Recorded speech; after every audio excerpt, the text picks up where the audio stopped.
Vamos a desarrollar en este primer bloque del módulo 3 el poder de acción.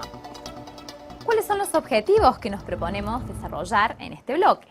Advertir la importancia y el fundamento que tiene el poder de acción dentro del proceso judicial, comprender el alcance y el contenido del poder de acción, ubicar el poder de acción dentro de las categorías procesales, distinguir los requisitos de admisibilidad de la demanda civil, laboral y de familia y los de la acusación penal, aprender a redactar una demanda y aplicar los conocimientos adquiridos a la resolución de casos prácticos. Comencemos a trabajar. ¿Qué entienden ustedes por poder de acción? El poder de acción, junto con el de excepción y el de jurisdicción, son los tres poderes de realización indirecta del derecho vulnerado. Estos tres poderes convergen, se entroncan en el proceso como estructura técnico-jurídica. Bien, al poder de jurisdicción ya lo hemos analizado en el módulo 2. Vamos a analizar en este primer bloque del módulo 3 el poder de acción y en el siguiente bloque, en el bloque 2, el poder de excepción. Comencemos entonces. Poder de acción. ¿Qué es la acción procesal? ¿Qué entendemos por acción procesal? Esta consiste en el poder de presentar y mantener ante el órgano jurisdiccional una pretensión concreta, es decir, una pretensión fundada en hechos jurídicamente relevantes, solicitando una decisión sobre su fundamento y, en su caso, la ejecución de lo resuelto. Es decir, en caso en que la resolución jurisdiccional no sea cumplida espontáneamente, solicitar la ejecución forzada, la ejecución coactiva de este pronunciamiento jurisdiccional. El poder de acción no se agota con el mero acto de petición inicial, con el mero acto de interposición de la demanda, sino que es necesario instar el trámite, requiere un mantenimiento. En el caso del proceso civil, el impulso inicial y el subsiguiente está a cargo de las partes, de los particulares, vale decir, no basta con interponer la demanda. Luego, el actor, el requirente, el demandado también, luego de contestar la demanda, deberán realizar actos de postulación, solicitarle al tribunal que se expida, a los fines de lograr ¿qué cosa? Que el proceso avance en sus diferentes etapas hasta llegar al dictado de la sentencia final que resuelve el conflicto de intereses planteados. Bien, en el ámbito del proceso de familia y el laboral, el impulso inicial es a instancia de parte, pero el subsiguiente es de oficio. En el caso del proceso penal, tanto el impulso inicial como el subsiguiente está a cargo de órganos públicos. En el caso del proceso penal de la provincia de Córdoba, el órgano requirente es el Ministerio Público Fiscal. Él realizará la investigación penal preparatoria a los fines de colectar elementos de prueba que sirvan para, o bien, fundar la acusación o solicitar el sobreseimiento del imputado. Bien, ¿cuál es el contenido de este poder de acción? La pretensión. ¿Y en qué consiste la pretensión? Esta es la afirmación de hechos jurídicamente relevantes. Es decir, el actor afirma hechos de los cuales se autoatribuye derechos cuya satisfacción peticiona al órgano jurisdiccional. Consiste en definitiva en una declaración de voluntad mediante la cual se alega, se plantea una presunta violación a un derecho sustancial cuya tutela judicial se requiere. Ahora bien, la pretensión consiste en la mera afirmación de hechos. Se plantea una situación fáctica y se solicita la tutela jurídica. Ahora bien, puede suceder que estos hechos sean afirmados, pero que luego, cuando se dicte la sentencia, el juez entienda que en verdad estos hechos no han sucedido o no sucedieron en la manera en que han sido planteadas por el actor, es decir, rechace la demanda. Por lo que la pretensión, en consecuencia, es meramente la afirmación o planteo de hechos jurídicamente relevantes, más allá de que en la sentencia luego el órgano jurisdiccional decida que estos hechos no han existido o no han existido en la forma pretendida por el actor. Bien, el ejercicio del poder de acción está a cargo de ¿quién? De los particulares, en el caso, como ya lo dijimos, del proceso civil, laboral y de familia, o bien a cargo de un funcionario del Estado, el Ministerio Público Fiscal, en el caso del proceso penal. Bien, quiero que relacionemos el poder de acción con las categorías procesales que han estudiado en Unidad 2. ¿Dentro de qué categoría procesal ubicaríamos al poder de acción? ¿Qué opinan? El poder de acción es una atribución facultativa que implica una mera potestad. La ley procesal reconoce al actor, al particular, la posibilidad de deducir una demanda, la posibilidad de ejercer una pretensión. Este puede hacer uso de ella o no. No existe una sanción para el caso de incumplimiento ni una consecuencia disvaliosa para quien no ha ejercido su poder de acción. Bien, continuemos. Poder de acción. Este se manifiesta en concreto en el proceso a través de la solicitud de actuación dirigida al órgano jurisdiccional mediante la utilización de instrumentos técnicos. En el caso del proceso civil, laboral y de familia, este instrumento técnico a través del cual se canaliza, se materializa este poder de acción es la demanda. En el caso del proceso penal es la requisitoria fiscal que formula el fiscal, requisitoria fiscal o acusación. Analicemos cada uno de estos instrumentos técnicos. ¿Cuáles son los requisitos de admisibilidad formal de la demanda civil? La demanda se debe deducir por escrito y expresar a nombre, domicilio real, edad y estado civil de demandante, tipo y número de documento de identidad, el nombre y domicilio del demandado. ¿Cuál es el objetivo de individualizar al actor y al demandado? En primer lugar, el demandado debe conocer quién está ejerciendo una pretensión en su contra para poder ejercer concretamente el derecho de defensa, conocer qué defensas puede poner a ese actor, ¿sí? Quizás la excepción de quita, espera, novación, excepción de falta de personería. ¿Para qué será necesario establecer el nombre y el domicilio del demandado? Para individualizar el sujeto pasivo de la relación procesal y para conocer el domicilio al cual se deberá notificar la citación de comparendo, por ejemplo. Bien, seguimos analizando los requisitos de admisibilidad formal de la demanda. Esta debe contener la cosa que se demanda designada con exactitud, es decir, el objeto de la pretensión, el bien de la vida que se pretende. Debemos delimitarlo tanto cuantitativa como cualitativamente. Si se reclamase el pago de una suma de dinero, deberá establecerse el importe pretendido cuando ello fuere posible, inclusive respecto de aquellas obligaciones cuyo monto depende del prudente arbitrio judicial. Ejemplifiquemos para una mejor comprensión. La demanda debe contener la especificación, la descripción del objeto de la pretensión. Por ejemplo, el desalojo de un inmueble, describo el inmueble. Demanda de escrituración de una propiedad, describo la propiedad. Demanda de división de condominio, el objeto, ¿qué pretendo? Si persigo el cobro de una suma de dinero, debo determinar el importe. ¿Qué sucede en el caso de aquellas pretensiones que inicialmente son de un monto determinado? Justamente, la cuantificación de la deuda va a ser objeto de decisión del tribunal al momento de dictar sentencia. ¿Cómo hacemos para poder identificar el monto al tiempo de interponer la demanda? En este caso, hacemos una estimación. Por ejemplo, en el caso de una demanda de daños y perjuicios, originariamente no sabemos exactamente el monto al cual va a condenar el tribunal. Lo estimamos, decimos el monto pretendido, individualizamos y especificamos cada rubro. Esa es la forma de presentar una demanda. Continuamos analizando sus requisitos. Los hechos y el derecho en que se funda la acción. Es decir, describimos la plataforma fáctica respecto de la cual solicitamos tutela jurisdiccional. Recordemos que los hechos descritos en la demanda y controvertidos en la contestación de la demanda conforman la plataforma fáctica sobre la cual el tribunal va a decidir, en virtud del principio de congruencia. Invocamos cuál es la calificación jurídica que pretendemos que el tribunal dé a estos hechos esgrimidos. Y finalmente, el último requisito consiste en la petición en términos claros y precisos, es decir, cuáles son las aspiraciones del demandante, qué pretende. Bien, ya hemos analizado hasta aquí los requisitos de admisibilidad formal de la demanda civil. Quiero que veamos cómo se aplican en la práctica. Para ello les traje un breve modelo de demanda ordinaria de daños y perjuicios para ver cómo aplicamos estos requisitos en la realidad. Vamos a verlo.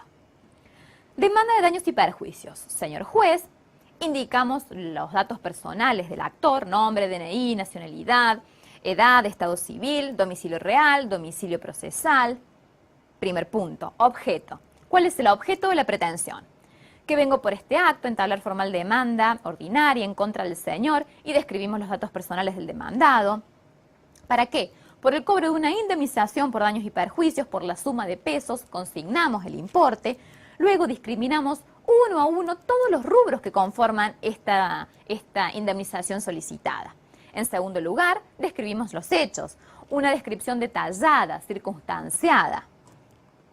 A posteriori, mencionamos cuál es la prueba documental que acompañamos. Por ejemplo, en este caso, acompañamos facturas, recibos de pago, historia clínica, título de propiedad del automotor, fotografías. En cuarto lugar, citamos el derecho, la calificación jurídica que pretendemos darle a estos hechos esgrimidos. En quinto lugar, en este caso, citamos en garantía a la compañía aseguradora. En sexto lugar, englobamos nuestra petición. Resumimos, ¿qué pretendemos a través de la interposición de esta demanda? Por ejemplo, que por todo lo expuesto, SS solicito 1. Me tenga por presentado por parte con el domicilio constituido y por acompañada de la documentación mencionada. 2. Imprima trámite y ordene la citación en garantía. 3. Oportunamente haga lugar a la demanda con intereses y costas. Vale decir, resumo las aspiraciones que tengo al interponer esta demanda. Esta es la estructura que debe seguir una demanda civil para cumplimentar con estos requisitos que hemos enumerado. Bien, continuamos. ¿Qué hace el tribunal cuando recibe la demanda? Realiza un control sobre el cumplimiento de estos requisitos y en caso en que se verifiquen, dictará el primer decreto de admisibilidad formal de la demanda. Este es el modelo. Córdoba la fecha, por presentado por parte y con el domicilio constituido. Admítase la presente demanda a la que se le dará trámite de juicio ordinario. A posteriori, cítese al demandado para que en el plazo de 3 días comparezca a estar a derecho bajo percibimiento de rebeldía, oportunamente traslado. Esta es la dinámica que se sigue en un proceso civil cuando se interpone una demanda y esta es admitida. Bien, veamos ahora los requisitos de admisibilidad formal de la acusación en el fuero penal. El requerimiento fiscal deberá contener, bajo pena de nulidad, los datos personales del imputado, o si se ignoran, los que sirvan para identificarlo, una relación clara, precisa, circunstanciada y específica del hecho, es decir, el hecho que se imputa al perseguido penalmente, los fundamentos de la acusación y la calificación legal. Como ven ustedes, se trata de requisitos similares a los efectos de que se puedan individualizar al sujeto pasivo de esta persecución penal y a su vez para que éste sepa cuáles son los hechos que se le imputan y la calificación jurídica y pueda ejercer correctamente su derecho de defensa. Bien, quiero que resolvamos los siguientes casos prácticos. Caso 1. Asuma el rol de juez civil y resuelva. El actor deduce una demanda civil persiguiendo el cumplimiento de un contrato y usted advierte que lo justo y prudente sería dictar una sentencia donde se declare la resolución del contrato y el pago de una indemnización. Resultaría ajustado a derecho dictar esa sentencia. ¿Qué principio rige en esta materia? Tal como lo señalamos recién, no sería posible el dictado de esta sentencia en virtud del principio de congruencia. Señalamos que el juez se encuentra limitado al tiempo de resolver a los hechos que han sido alegados por las partes y a la prueba por ellas aportadas, en virtud del principio de congruencia, de modo que, si es una demanda por cumplimiento contractual, el juez debe expedirse sobre esto y no puede condenar a algo diferente a lo solicitado por las partes, en el ámbito del proceso civil. Caso 2. Asume el rol de demandado civil y resuelva.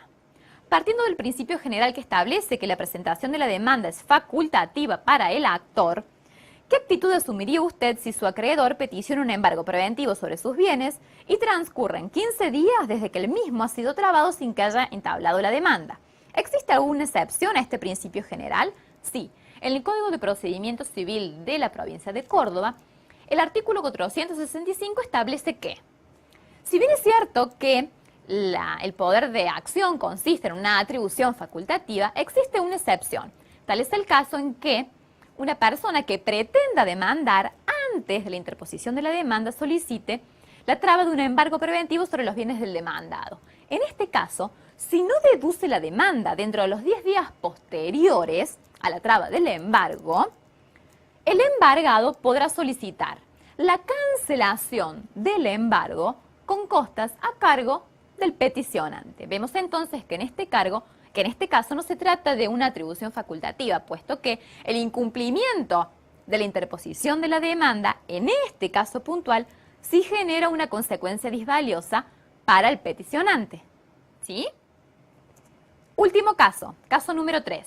Asume el rol de actor civil en un juicio ordinario y resuelva. Usted sabe el nombre de su demandado, pero tiene dudas sobre otros datos personales. ¿Qué debe realizar para no incurrir en defectos en la demanda? Debe solicitar medidas preparatorias. En este caso se llamará al futuro demandado para que preste declaraciones juradas sobre hechos relativos a su personalidad que son de gran importancia para el actor al tiempo de individualizarlo y ejercer su pretensión, ejercer su poder de acción. Esa es la solución. Bien, hasta aquí hemos desarrollado el ejercicio del poder de acción en las distintas clases de procesos. Hemos aplicado estos conocimientos a casos prácticos. Me despido de ustedes con un pensamiento de un procesalista que resume todo lo que hemos desarrollado hasta aquí.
Vamos a desarrollar en este bloque el poder de excepción. ¿Cuáles son los objetivos que nos proponemos alcanzar? Los siguientes. En primer término, pretendemos reconocer la importancia y el fundamento constitucional del poder de excepción, conocer el alcance del poder de excepción en sentido amplio y en sentido estricto, comprender cómo se ejerce el poder de excepción en los distintos procesos, advertir las diferentes consecuencias jurídicas que provoca la rebeldía en los distintos procesos, aprender a redactar una oposición al auto que ordena la prisión preventiva en un proceso penal y finalmente aplicar los conocimientos adquiridos a la resolución de casos prácticos. Comencemos con el desarrollo de esta temática. Partimos, a los fines de analizar el poder de excepción, del mismo esquema conceptual utilizado en el bloque anterior cuando abordamos el poder de acción. ¿Por qué? Dijimos que los poderes de realización indirecta del derecho son tres. Poder de jurisdicción, que ya desarrollamos, poder de acción, que ya hemos abordado, y ahora nos resta estudiar el poder de excepción. Estos tres poderes convergen en el proceso. Es esto lo que vamos a analizar ahora. Poder de excepción. La excepción procesal. ¿En qué consiste?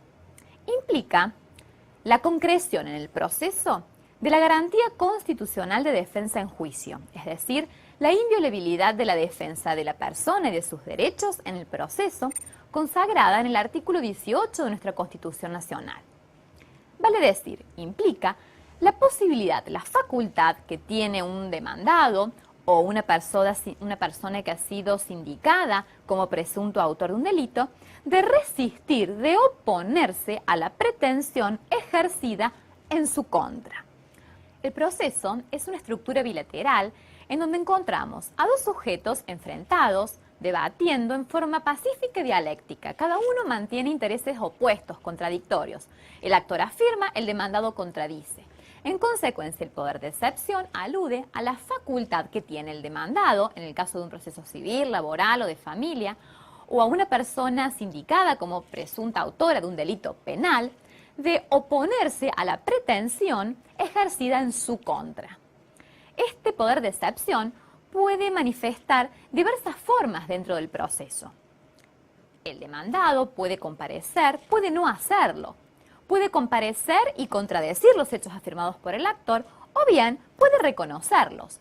Todas estas actitudes defensivas importan el ejercicio del poder de excepción. ¿Y cuál es el contenido de este poder? La pretensión, al igual que el poder de acción. Pero, lógicamente, que estos hechos jurídicamente relevantes afirmados por el demandado tendrán una significación jurídica opuesta a los afirmados por el actor. Ahora bien, hasta aquí hemos desarrollado el concepto de poder de excepción en sentido lato, en sentido amplio. Este tiene una excepción restringida, estricta. Alude, cuando hablamos de excepción en sentido estricto, a ciertas defensas reguladas expresamente por la ley procesal o sustancial. En definitiva, refiere a objeciones fundadas en la falta de algún presupuesto procesal, en el caso de las excepciones dilatorias, por ejemplo, excepción de falta de personería, excepción de incompetencia, excepción de litispendencia, excepción de defecto legal. Estas excepciones aluden a la falta de algún presupuesto procesal y son reguladas por las leyes procesales. O bien, a otras defensas u obstancias sustanciales, como por ejemplo la excepción de pago, quita, espera, novación, prescripción, reguladas por la ley sustancial. ¿Sí? Entonces, excepción tiene dos significados, sentido lato y sentido estricto.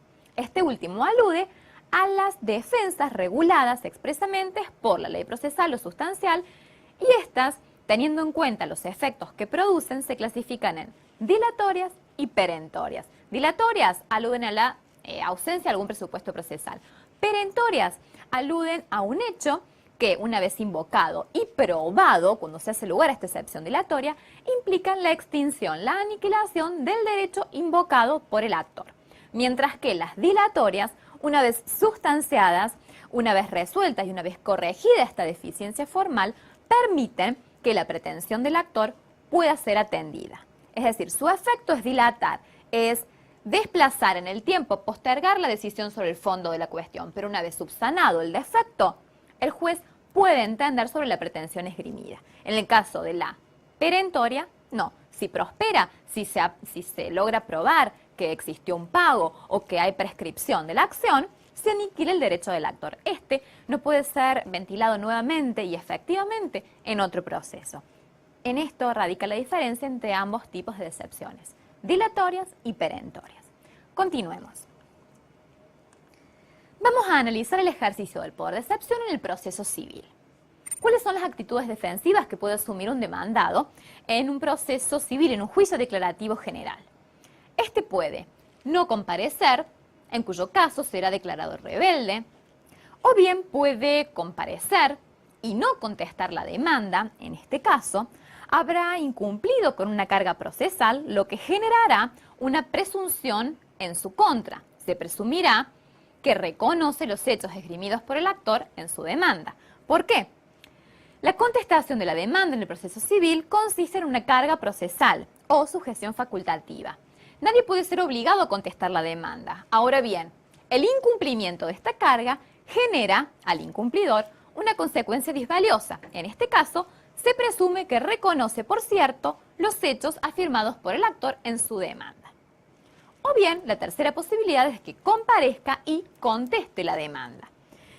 En este caso, la demanda consiste en un acto procesal mediante el cual el demandado reclama la desestimación de la pretensión esgrimida por el actor y además da su propia versión de los hechos. No basta con la mera negativa de los hechos afirmados por el actor. Además, debe él explicar cómo sucedieron los hechos, dar su propia versión.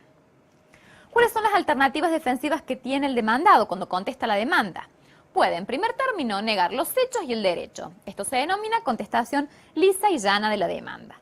En segundo lugar, puede reconocer los hechos y negar el derecho. En este caso, habrá una cuestión de puro derecho, lo que significa que ambas partes, actor y demandado, están de acuerdo sobre los hechos. Es decir, ambos relatan los hechos del mismo modo, pero no están de acuerdo en la calificación jurídica que se le pretende dar a esta situación fáctica. De modo que, en este caso, no habrá periodo probatorio. Directamente se pasa de la etapa introductoria a la discusoria. La tercera alternativa que tiene el demandado es reconocer los hechos y el derecho. Esto implica un allanamiento. Implica reconocer que lo que afirma el actor es verdad, es decir, reconocer la pretensión del actor. Cuarta alternativa, la posibilidad de oponer excepciones en sentido estricto, dilatorias o perentorias, como habíamos referenciado recién. Última alternativa, reconvenir. ¿Qué es la reconvención? La reconvención es una contrademanda que inicia el demandado en contra del actor.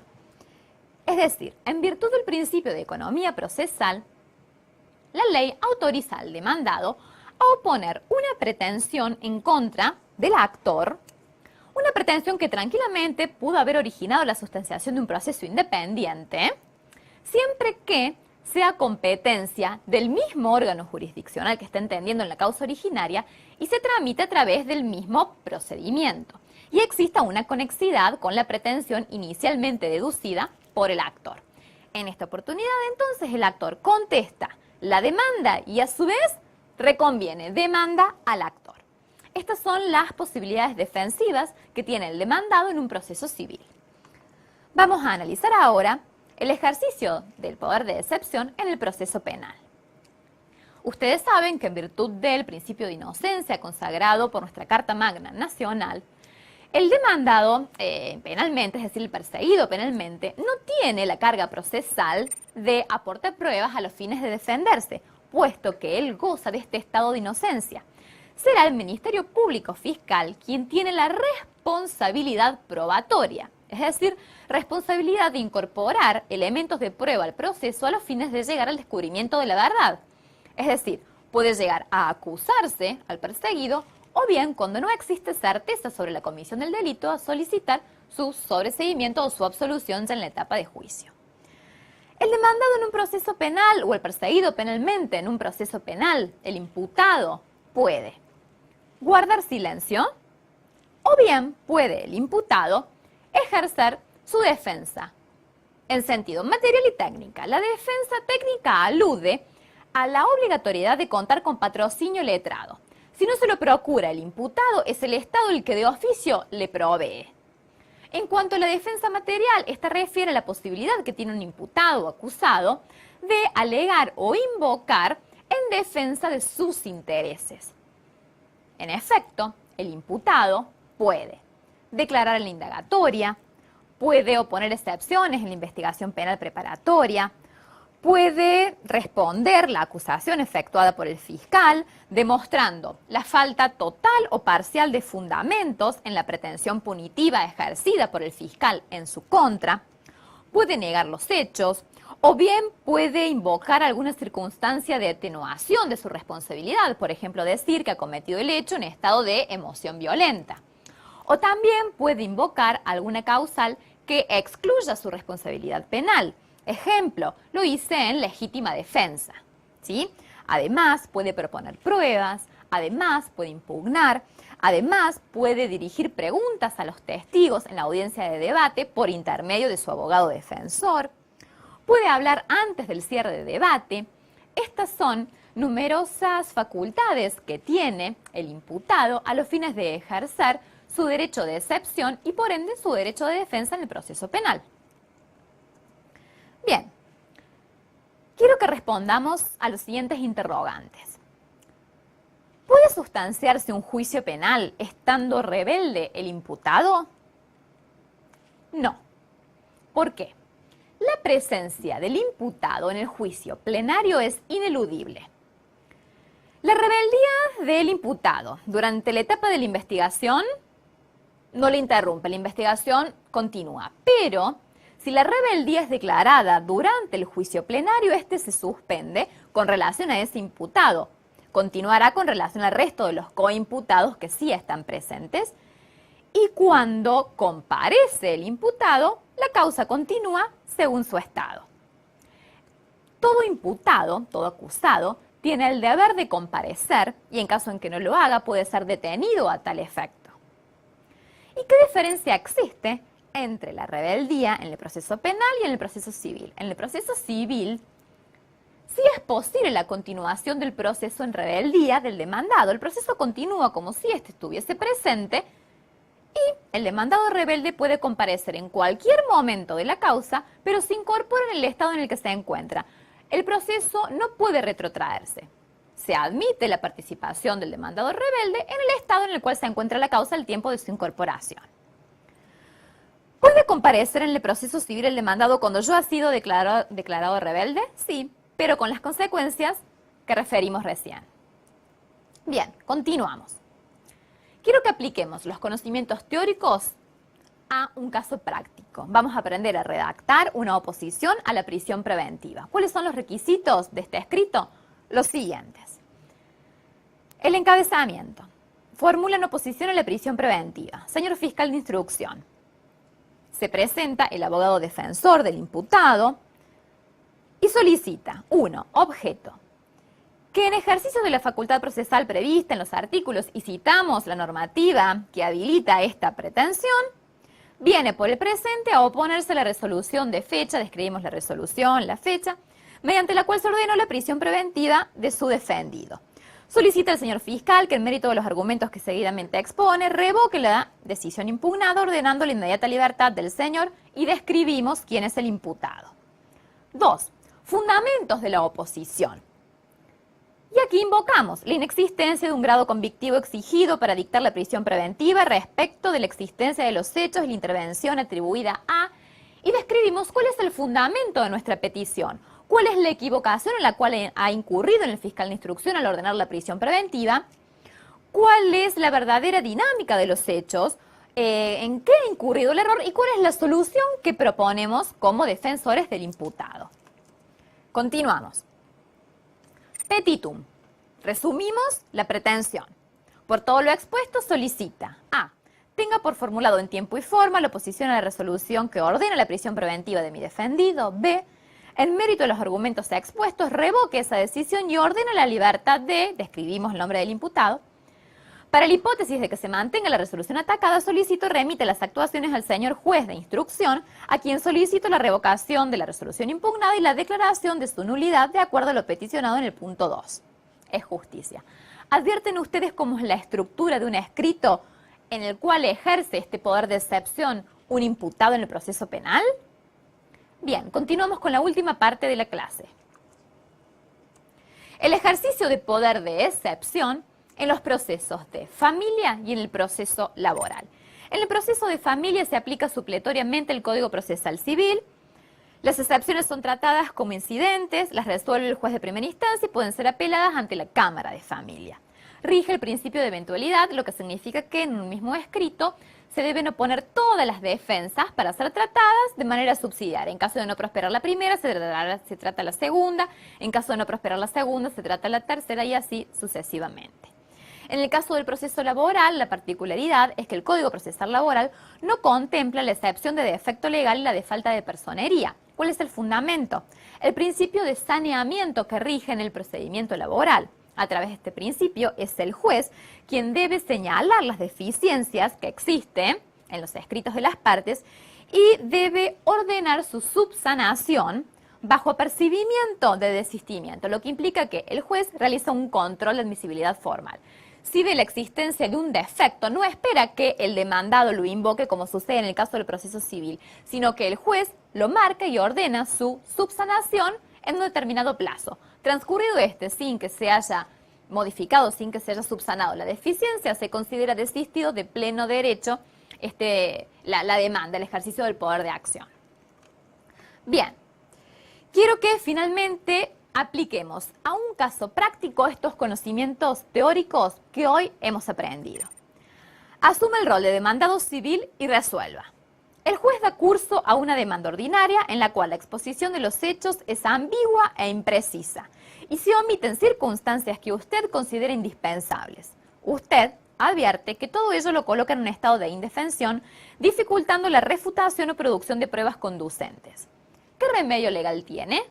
En este caso, usted, como demandado, podría oponer la excepción de defecto legal, que es una excepción dilatoria, a los fines de que el actor subsane estas deficiencias de su demanda, de modo que luego usted sepa exactamente cuál es el objeto de la pretensión ejercida en su contra y puede ejercer correctamente su derecho de defensa. Bien, hasta aquí hemos desarrollado el poder de excepción. Me despido de ustedes con una frase, un pensamiento que abarca todo lo que hemos desarrollado y los invita a la reflexión.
Vamos a dar inicio a lo que es el bloque 3 del módulo 3, sujetos procesales. Lo primero que vamos a decir son los objetivos específicos de este bloque. El primero de ellos es comprender la dimensión y alcance del concepto sujetos procesales, distinguir los conceptos de parte, tercero interveniente, tercerista y participante, lograr un acabado conocimiento de la dinámica del proceso con partes múltiples, concientizar sobre la importancia y responsabilidad de la asistencia jurídica. Vamos al concepto de sujetos procesales. Para hablar de sujetos procesales debemos recordar cuál es el concepto de proceso judicial. Y dijimos que el proceso judicial era una serie gradual, progresiva y concatenada de actos que son cumplidos por órganos públicos predispuestos y particulares interesados que persigue determinados fines. Un fin mediato, que es la fijación de los hechos y la aplicación del derecho, y un fin inmediato, el restablecimiento del orden jurídico alterado y la paz social. Dentro de este concepto de proceso judicial teníamos tres elementos: un elemento objetivo, un elemento teleológico y un elemento subjetivo, de qué es lo que vamos a hablar en este bloque. El elemento subjetivo está representado por aquellos sujetos que intervienen en todo trámite procesal.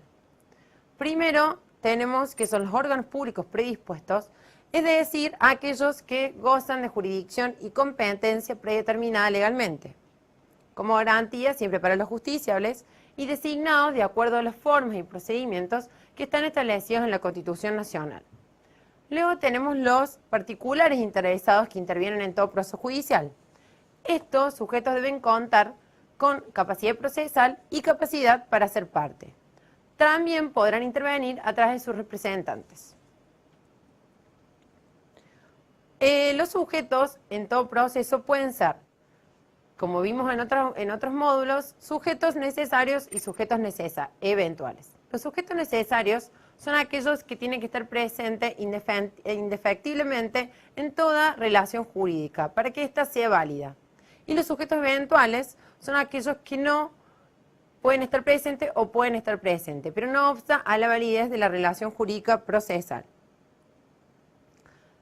Los sujetos necesarios en un proceso civil tipo son el actor, el demandado y el juez. Y en un proceso penal tipo tenemos el Ministerio Público Fiscal, el imputado y el tribunal. Vamos a un concepto de parte.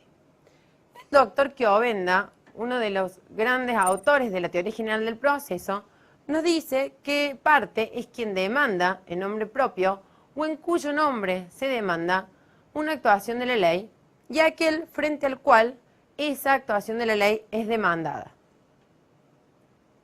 ¿Cuáles son los caracteres de las partes? Las partes son iguales, duales y antagónicas. Cuando decimos iguales, este carácter surge del mandato constitucional de igualdad de las partes ante la ley. Cuando decimos duales, hace referencia a que las partes siempre son dos. Estas partes pueden estar constituidas, a su vez, por más de un sujeto en la misma calidad. Y antagónicas son, este carácter deriva de que siempre hay un sujeto, una parte que afirma una pretensión y otro sujeto que resiste esa pretensión. Otro concepto fundamental que hay que saber distinguir es el de participantes. Los participantes representan un derecho ajeno a ellos mismos, ya que pertenece a la sociedad o pertenece a un particular al que representan o asisten. Por ejemplo, para que ustedes puedan entender, son los integrantes del Ministerio Público Fiscal, los abogados, los apoderados, los patrocinantes. Otro concepto nuclear de este bloque es el de capacidad procesal. La capacidad procesal es un reflejo de lo que ustedes pueden haber visto en otras materias como capacidad de hecho. Es decir, es la aptitud para ejecutar personalmente todos los actos procesales válidos. Eso nos enseña el maestro Palacio.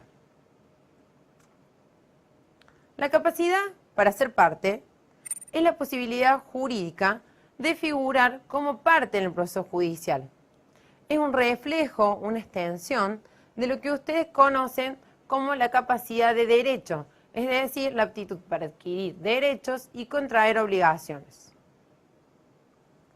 Luego tenemos otro concepto que no debe ser confundido con los otros dos, o sea, con capacidad procesal y la capacidad para ser parte, que es la legitimación en la causa o legitimatio ad causam. El doctor González Castro dice que la legitimación en la causa es una condición especial para pretender útilmente, es decir, que la pretensión sea acogida en definitiva. Si esta parte no está legitimada, según el derecho de fondo, su pretensión va a ser desestimada por el juez al momento de dictar sentencia. Pero igualmente esa parte habrá revestido la calidad de parte en el proceso judicial. Esta legitimación en la causa es apreciada por el juez al momento de dictar sentencia. Acá vamos con un instituto fundamental que es la representación legal. Esta problemática de la representación legal se encuentra vinculada a lo que es la capacidad procesal, lo que dijimos recién, que es la capacidad para ejecutar por sí mismo todos los actos del proceso judicial. Los incapaces, al igual que todas las personas jurídicas, como no cuentan con esta capacidad procesal, o sea, para ejercer por sí mismos los actos del proceso, no lo hacen por medio de sus representantes legales. Es decir, esta persona, el incapaz, o una persona jurídica, deberá comparecer en un juicio junto con sus representantes legales, ya sea el tutor, el curador, los padres. A su vez, tienen que comparecer, en el caso de tratarse de un menor, con un asesor letrado que integre el Ministerio Público Pupilar. Esto se debe a que el Ministerio Público Pupilar cumple la función de ser representante promiscuo de los menores incapaces. A su vez, es un mandato de todos los ordenamientos procesales que toda persona que quiera comparecer en un juicio lo debe hacer con patrocinio letrado obligatorio, con un abogado. Este mandato, que tiene que comparecer en un juicio, sí o sí, con un patrocinio letrado, se ve, digamos, alterado en caso en que el particular que quiera comparecer en un juicio no cuente con recursos económicos para hacer frente al pago de los honorarios del abogado. En este supuesto encontramos los integrantes del Ministerio Público Pupilar que también cumplen función por intermedio de sus asesores letrados de prestar asesoramiento y patrocinio letrado a aquellas personas que no cuenten con recursos económicos. La asistencia jurídica es una garantía de corte constitucional que coadyuva con el debido derecho de defensa en juicio. Como recién hablamos, el artículo 80 del Código Procesal Civil y Comercial obliga, exige a los particulares que quieren comparecer en un juicio que lo hagan con el patrocinio letrado. Y en caso de insuficiencia de recursos, los particulares cuentan con la posibilidad de acceder a un asesor letrado que les brinde el Ministerio Público Pupilar y también tienen el beneficio, que es concedido también, el beneficio de litigar sin gastos. El asesoramiento patrocinio letrado consiste en el ejercicio de la profesión, que puede manifestarse de múltiples formas. El abogado puede cumplir roles solamente de asesoramiento, ya sea de particulares o asesorar a empresas, incluso el asesoramiento legislativo. Puede actuar como patrocinante judicial, es decir, que actúa junto con el particular, avalando con su firma todos los actos procesales. Y después tenemos también la representación en carácter de apoderado. ¿Qué quiere decir en este caso? Que el abogado va a actuar en nombre y en representación del particular. Esta forma de representación en carácter de apoderado lo puede realizar a través de un poder general para pleitos o de un poder especial para pleitos. En caso de tratarse de un poder general para pleitos, la ley exige que se realice por escritura pública. Y al ser un poder general, o sea, en que este abogado, este representante, puede actuar en todos los juicios o procedimientos en el cual su poder dante sea parte, el, representante deberá presentar una copia autenticada de este poder general para pleitos en cada uno de los expedientes que intervenga.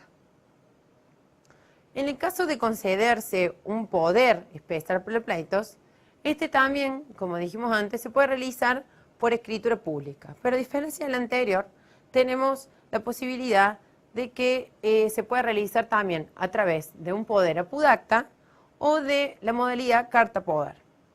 Estas modalidades, tanto apudacta como carta poder, tienen la ventaja de ser gratuitas y se suscriben en el mismo tribunal.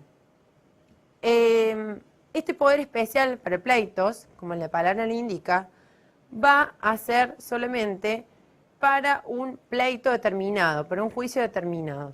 Entonces, al ser un único poder para un juicio determinado, ese original del poder deberá ser agregado en el expediente que se tramite en la causa.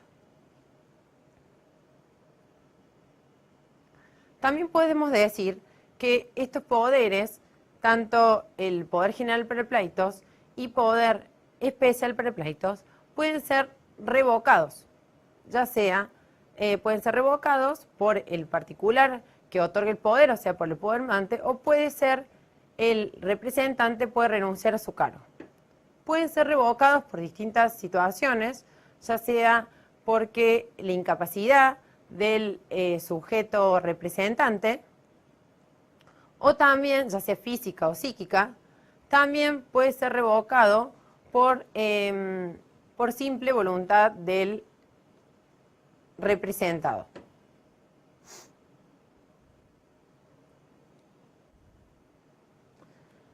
Antes de llegar a las palabras finales, es necesario distinguir tres conceptos fundamentales que tienen que quedar bien asentados en este bloque. Hay que distinguir el concepto general de sujetos procesales, que no solamente abarca el concepto de parte, sino también al órgano jurisdiccional que interviene en el proceso judicial. El órgano jurisdiccional puede ser unipersonal o puede ser colegiado. El unipersonal es el caso típico del proceso civil y el colegiado es el caso típico del proceso penal, del proceso de familia y del proceso laboral. Otro concepto fundamental, como ya dijimos, es el concepto de parte, que es distinto al de sujeto procesal. Las partes es quien demanda en nombre propio o en cuyo nombre se demanda una actuación de la ley, y aquel frente al cual esa actuación es demandado. Y, por último, para llegar al concepto de participante, son aquellas personas que no actúan en interés propio, sino que actúan representando un interés ajeno que pertenece a la sociedad o pertenece a un particular. Para decir las palabras finales de Davis Echandía, el no ejercicio oportuno de alguno de los derechos subjetivos procesales puede acarrear perjuicios o consecuencias desfavorables a su titular. Por ejemplo, el no ejercicio oportuno de la acción puede conducir a la caducidad de la vía procesal, inclusive a la prescripción del derecho sustancial. Estas son palabras del doctor Davis Echandía y de este modo damos por finalizado el bloque 3.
Vamos a los objetivos específicos de este bloque. Conceptualizar el acto procesal en su aspecto objetivo. Identificar el acto procesal como sinónimo de actuación de los sujetos intervenientes en el proceso. Internalizar al acto procesal como un acto tendiente a un fin específico. Y estudiar los distintos sistemas de notificaciones en los distintos fueros.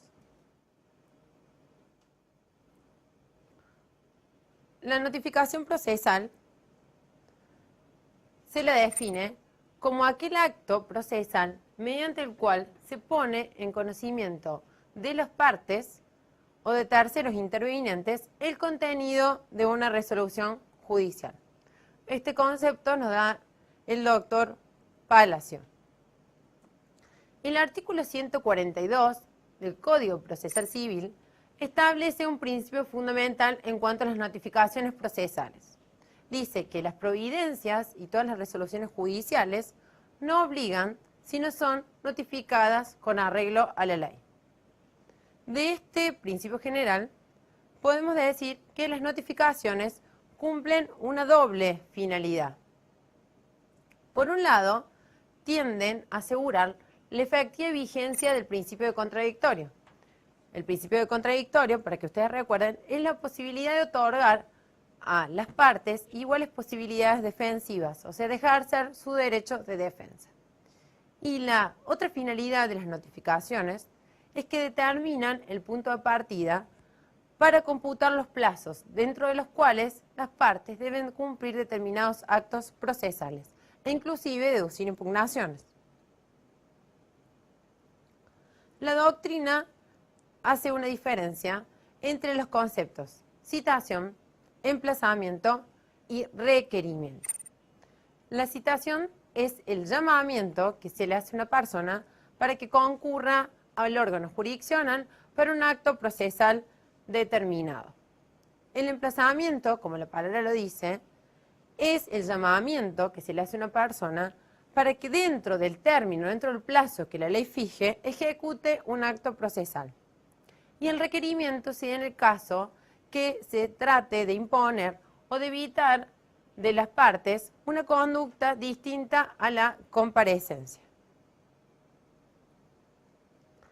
¿Cuáles son los sistemas de notificación?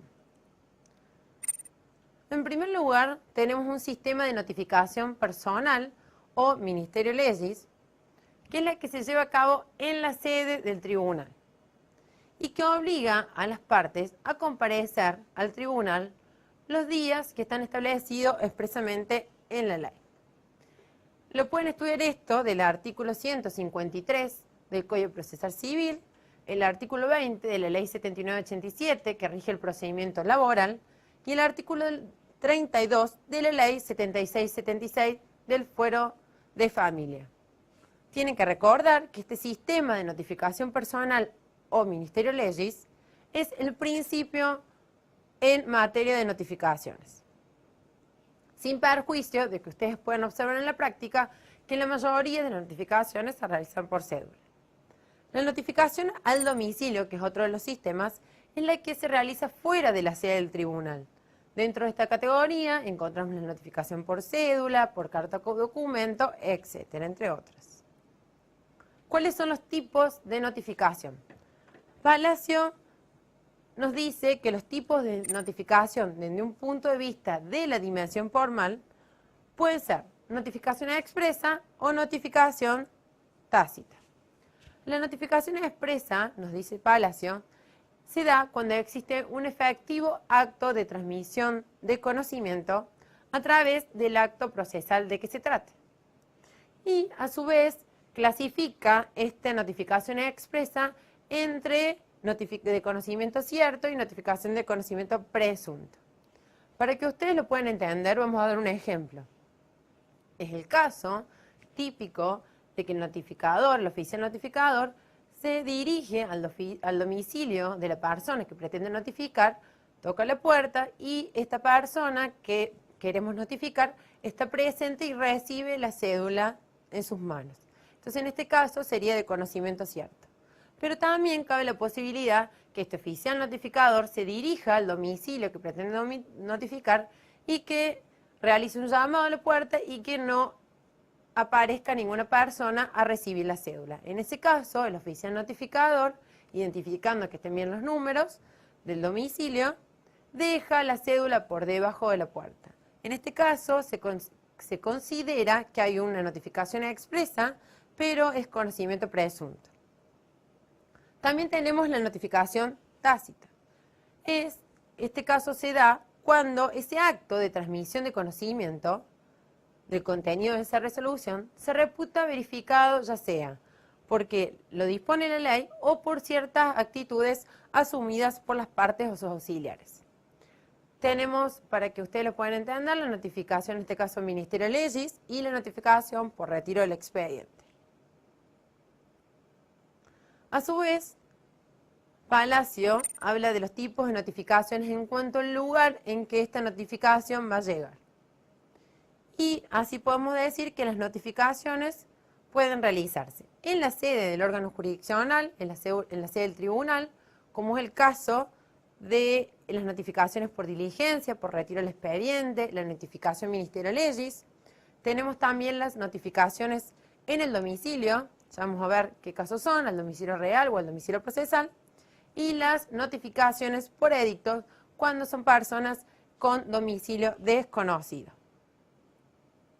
¿Cuáles son las formas de notificaciones que están previstas en el artículo 143 del Código Procesal Civil? ¿Qué dice? Las notificaciones se efectuarán primero al domicilio, ya sea por cédula o por cualquier otro medio fehaciente, en la oficina, mediante una diligencia que es suscripta personalmente por el interesado o su apoderado, y tenemos la notificación también por retiro del expediente, la notificación por edictos y la notificación por ministerio de la ley, que dijimos que era la regla en materia de notificaciones. El artículo 144 del Código Procesal Civil establece en qué supuestos tenemos que notificar al domicilio real. Esta enunciación es de carácter taxativo y dice que deben ser notificadas al domicilio real, primero, la citación de comparendo y la citación de remate, o sea, para que ponga excepciones en el juicio ejecutivo, y la que se ordene con motivo de la renuncia del apoderado o patrocinante. Después, la providencia que declara la rebeldía y la sentencia dictada mientras subsista la rebeldía. Por último, la citación a la audiencia o solución de posiciones cuando la parte no intervenga personalmente en el juicio. ¿Qué notificaciones deben llegar al domicilio constituido? El artículo 145 del Código de Proceso Civil establece con carácter enunciativo cuáles son las notificaciones que deben llevarse al domicilio constituido. Esto surge, que es con carácter enunciativo, del inciso 14, que dice que deberán ser notificadas al domicilio constituido todas las de resoluciones de las que se haga mención expresa en la ley o que el tribunal, ya sea por su naturaleza, por la importancia o el carácter excepcional, así disponga. Dentro de la notificación al domicilio tenemos la notificación por cédula, que está establecido en el artículo 146, que establece cuáles son los requisitos que debe cumplir una cédula de notificación. Y en el 147 y 148 habla de los supuestos de que el notificado esté presente en el domicilio cuando se lo va a notificar o que el notificado esté ausente en el domicilio. También tenemos la notificación por telegrama o carta para aquellos sujetos que vivan fuera de la ciudad de Córdoba. Dentro de las notificaciones en la sede del órgano jurisdiccional tenemos la notificación por diligencia, que es una notificación en la cual el abogado patrocinante concurre al órgano jurisdiccional, pide el expediente y suscribe personalmente una diligencia en el mismo. Y de ese modo se queda notificado de la resolución. La notificación por retiro del expediente, también en el supuesto en que el abogado se acerca a la barandilla del tribunal, solicita el expediente y de ese modo se considera notificado de todo lo actuado en el expediente. La notificación por edictos, que está establecida en el artículo 152, procede en los casos que se trate de personas inciertas o con domicilio desconocido que se ignore. Cuando hablamos de personas inciertas, el caso específico o el ejemplo que podemos dar es en el caso de las declaratorias de herederos. En las declaratorias de herederos, en muchos casos, hay herederos que no son conocidos por la familia. Por ejemplo, en el caso que esa persona haya tenido hijos extramatrimoniales de los cuales no se tiene conocimiento, que también serían herederos. Por lo tanto, se notifican edictos ante la posibilidad de que puedan surgir eventuales herederos o cuyo domicilio se ignore. En este último caso, la parte debe manifestar que realizó todas las diligencias tendientes a la averiguación del domicilio. El modo general que se hace esto de averiguación del domicilio es concurrir al padrón electoral que está situado en los tribunales federales para averiguar cuál es el domicilio de la persona que pretende notificar.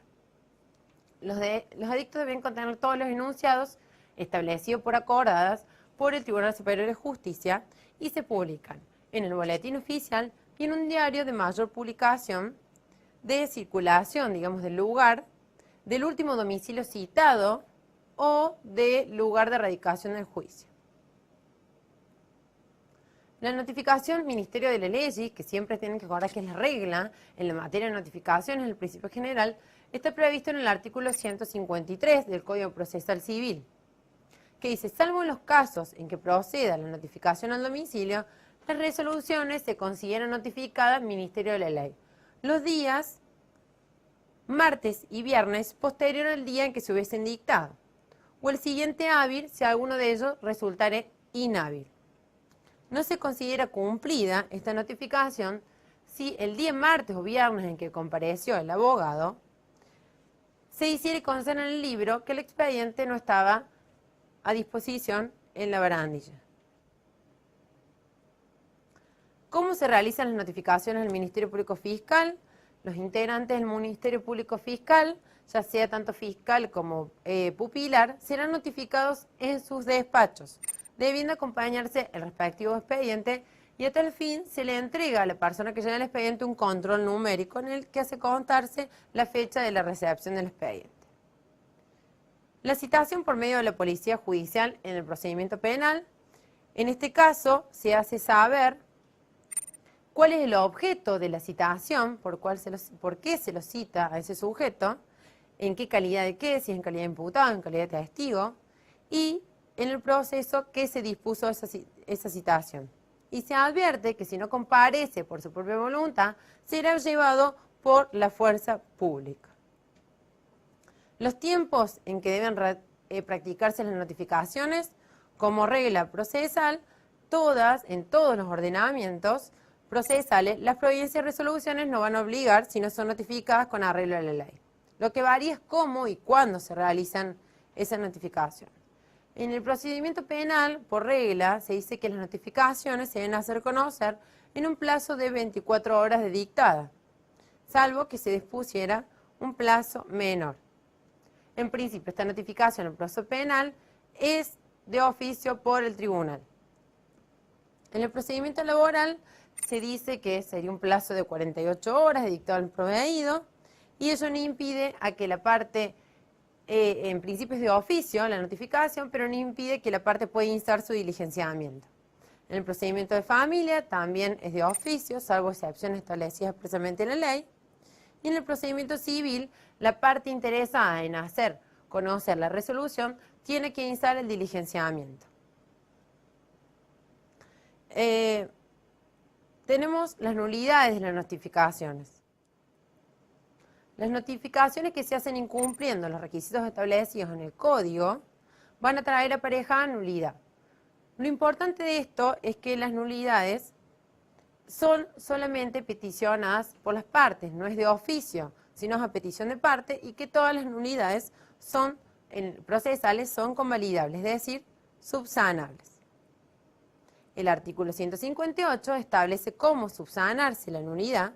Dice que la nulidad de las notificaciones queda subsanada si la persona se manifiesta sabedora de la providencia por un acto judicial y de las actuaciones ulteriores. A su vez, tienen sanciones aquel que notifique o va a notificar una resolución incumpliendo los recaudos establecidos en la ley. Y por último, podemos decir unas palabras finales del doctor Vescovi, que dice que la moderna doctrina procesalista, a diferencia del procedimentalismo, ha tratado de formular una teoría general de los actos procesales. De esta manera, en lugar de considerar cada uno por separado, se trata de aprender los caracteres y principios generales que se dan en los actos del proceso, los cuales están informados por las ideas generales de los actos jurídicos y las particularidades que le da su inserción en el proceso, como integrantes de una cadena tendientes a un fin. Con esto damos por finalizado el bloque 4 y terminamos lo que sería el módulo 3. Los esperamos en el próximo módulo.